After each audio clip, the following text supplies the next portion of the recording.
Please join me in welcoming Julia Reed.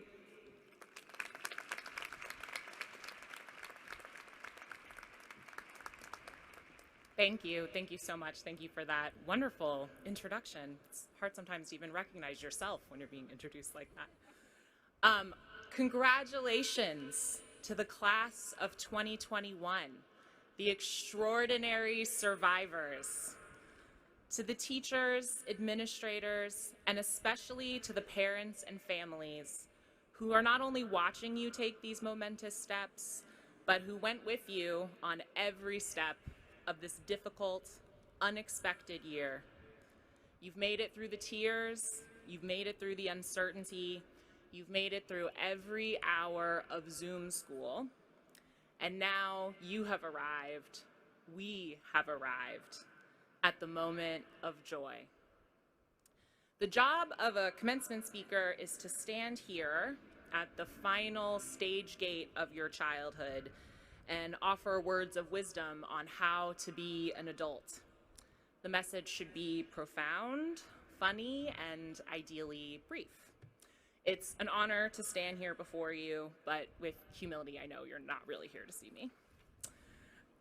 When they first asked me to do this in January of 2020, which feels like a lifetime ago, I was full of the things that I would tell you. Things that I had learned in the 16 years since I left the dome. Like how the best things in life are usually the most unexpected. How despite really doing my holy name's best to plan my future down to the hour, minute, and second, it was the curveballs I never saw coming that led me to where I was supposed to be. But after the year that you've had, I feel like you're all valedictorians of dealing with the unexpected. So much for that speech. Yes. I'm supposed to stand here and tell you about the secret to adulthood, but for the last 14 months, you've kind of been adults. Just by getting to this moment, you have taken on the work of being women. And ladies, you did it so well. So, yes, a round of applause. So while I feel like I don't have that much to teach you as a Holy Names grad, I never leave an assignment unfinished, especially if Miss Swift asks me for it. So unfortunately, there is a little bit more to this speech. Please bear with me. You are supposed to take today to step through the last door out of childhood. And usually the advantage of the commencement speaker is that we've already traveled the road you're on. We get the benefit of hindsight. But nothing is usual about you, class of 21. You grew up before your time. You started the work of being adults right when that first quarantine began. So naturally, some of you will want to run backwards now that things are becoming whatever they will be after this. You want to be kids again, to have fun, to relax, and you deserve that. You really do. After all, there are many things about school that I think don't always prepare you that well for the work of being an adult. A lot of what you did prior to these last 14 months was learn to excel at being children. That means to tie your shoes, say please and thank you, brush your teeth, to get the grade, score the goal, pass the test. As a child, you get rewarded for how well you do in hitting the milestones that other people set for you, how well you walk the road that others choose. And for that, you get a really great, really addictive reward. You get that rush of external validation. Everyone likes to hear that they've done a good job. And all of you, just by making it to this point, let me tell you, you've done a very good job. But what you might have learned in this past year is that while all that validation is wonderful and great, eventually it starts to matter less. It's not always a pandemic or a war or a calamity that changes your perspective on what's really important. Sometimes you just graduate, you move on, you take the next step, and all of those things you spent so much time earning suddenly feel a little less important.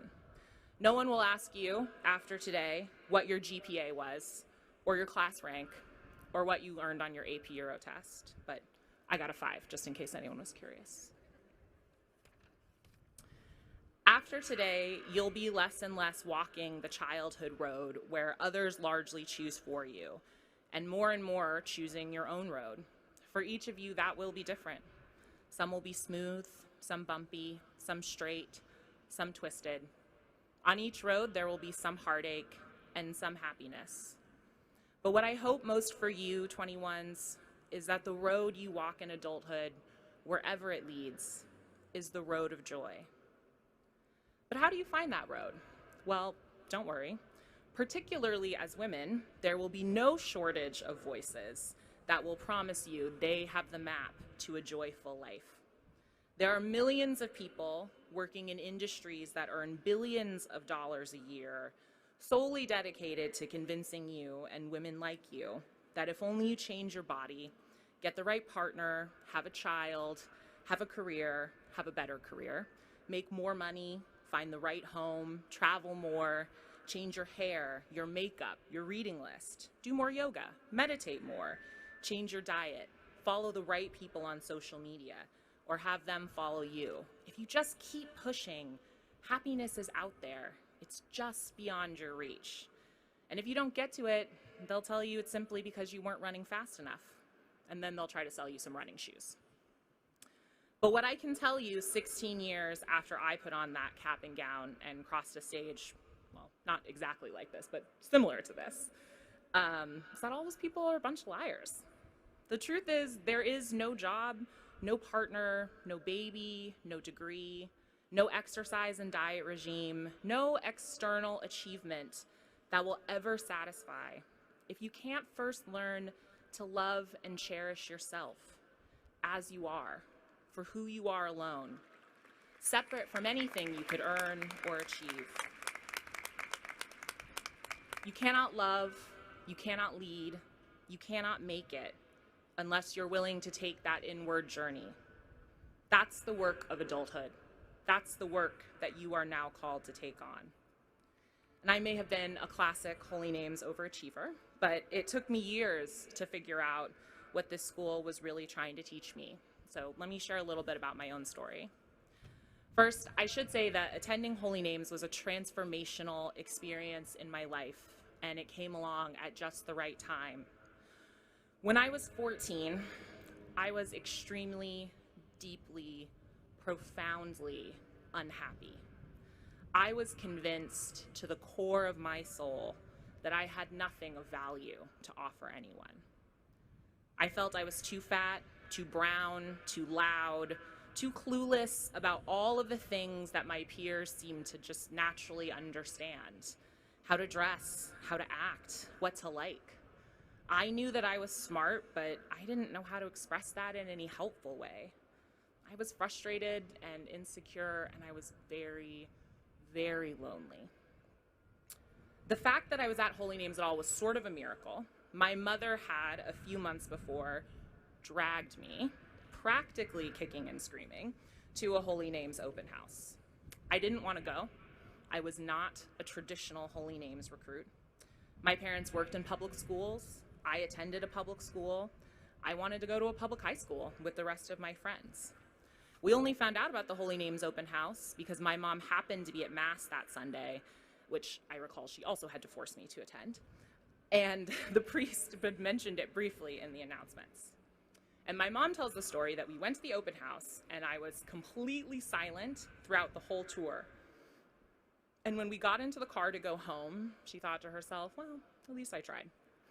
But to her shock, and maybe mine, I turned to her and said, I want to go here. How do I sign up? I remember setting foot in the building. I remember how it smelled like wood and varnish and chalk. But most of all, I remember this really unshakable certainty that this was the place where I was supposed to be. Maybe it was the will of God, or maybe it was the will of my mother, and she might say those are the same thing. But I do think that it was fate that brought me to exactly where I needed to be. Going to HNA was like coming up for a breath of air after being underwater for a long, long time. All the parts of me that I didn't know how to use, my intelligence, my empathy, my stubbornness, my curiosity, suddenly had purpose, and scope. In this place, I wasn't bossy. I was a leader. In this place, I wasn't a know-it-all. I was really smart. I found other girls who shared my interests, who worked at my level, and who wanted me to be a part of their community. I was valuable, and I was valued. I graduated a changed person, a woman that sad, unhappy, lonely 8th grade girl would not have recognized. Sure of my own abilities, outgoing, appreciated, happy, loved, as I know you are. Ready to take on the world, as I know you will do. But I also know now that I had only learned about half of the lessons that Holy Names had to teach me. Holy Names gave me a taste for that outside validation, that rush of endorphins when someone says, well done, when someone says you are worth it. I needed that. I could never have done what I did after high school without that boost of confidence and self-belief. And I did some things. I walked with presidents and sultans and kings. I served my country and my hometown. I earned a master's degree. I bought a home. I even fell in love. And as I walked into spaces that were not built for me, as you will do, and as I pushed open and then held open doors that were closed to me, as you will do, there were many people who looked at me and asked, what do you think you're doing here? What makes you think that you can belong? And it was in those moments that my years under the dome would come back to me, and I would square my shoulders and think to myself, as I hope you will, that I was a graduate of Holy Names Academy, and I was the only one who said where I belong.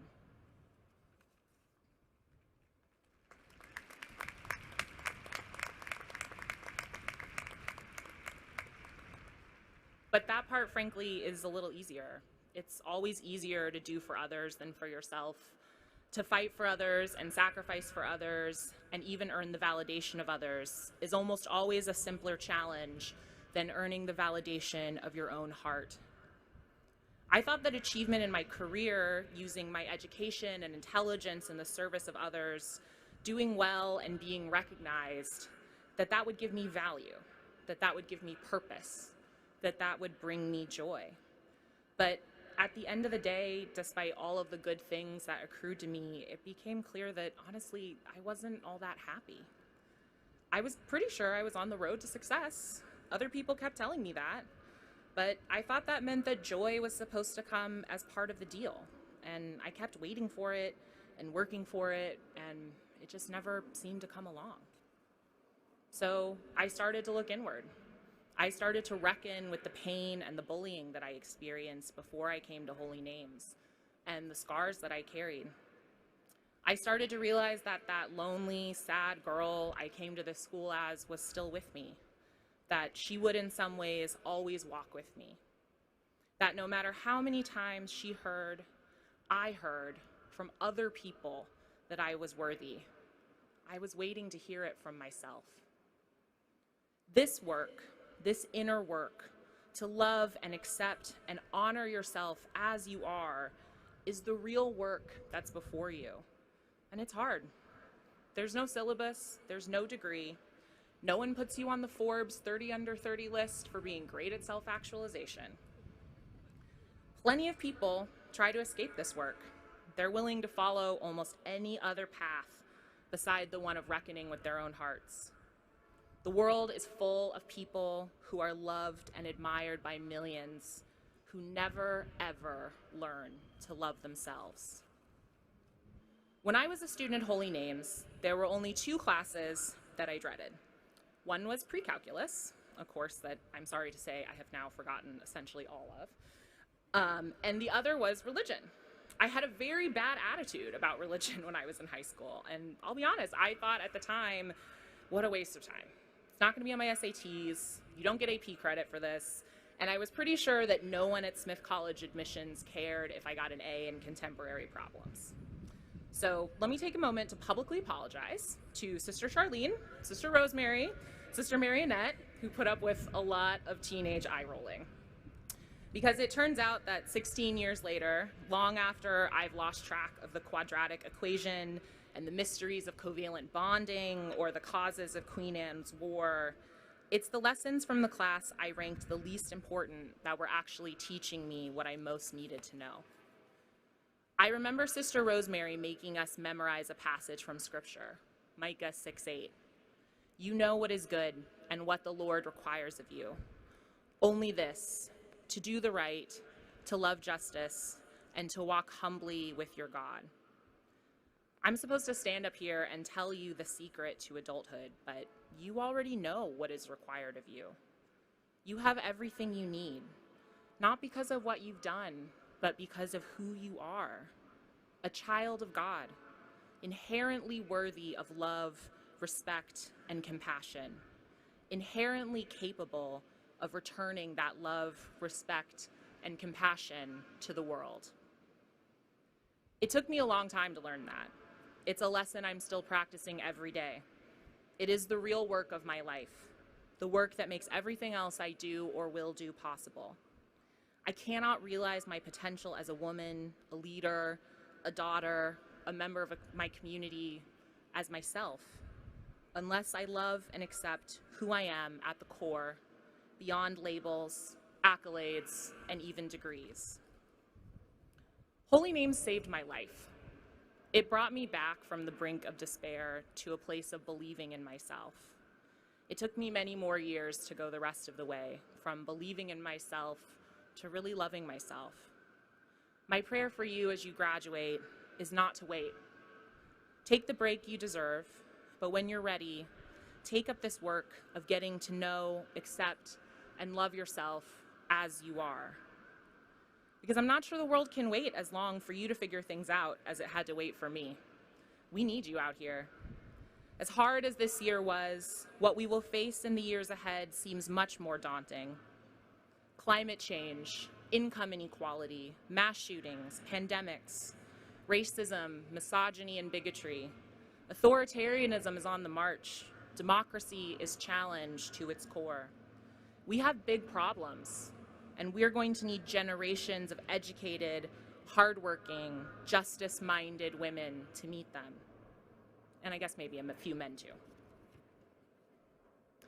But just in case you get out there and find yourself in an unsure moment, wondering if you are worth it, if you have something of value to bring to these challenges and these times, I wanted to take advantage of my time up here to bring up what Micah tells us, what the sisters taught or tried to teach me, and what I eventually had to learn on my own the hard way. Everything you need is within you. Your work, your only work from here on out, is to honor, love, cherish, and listen to your inner self. Let your conscience, your faith, your inherent value be your guide. And from that, everything else, whatever everything else ends up being, will follow. Love yourself today. Choose yourself every day and believe in yourself always. From here on out, that is your most important work. It's not easy, but it's work that's worthy of women of your talent, skills, and abilities. It will be the work of your whole adult life. But if you take it up and carry it on faithfully every day, I know in the years ahead, wherever you travel, will always be the road to joy. Congratulations, and God bless you.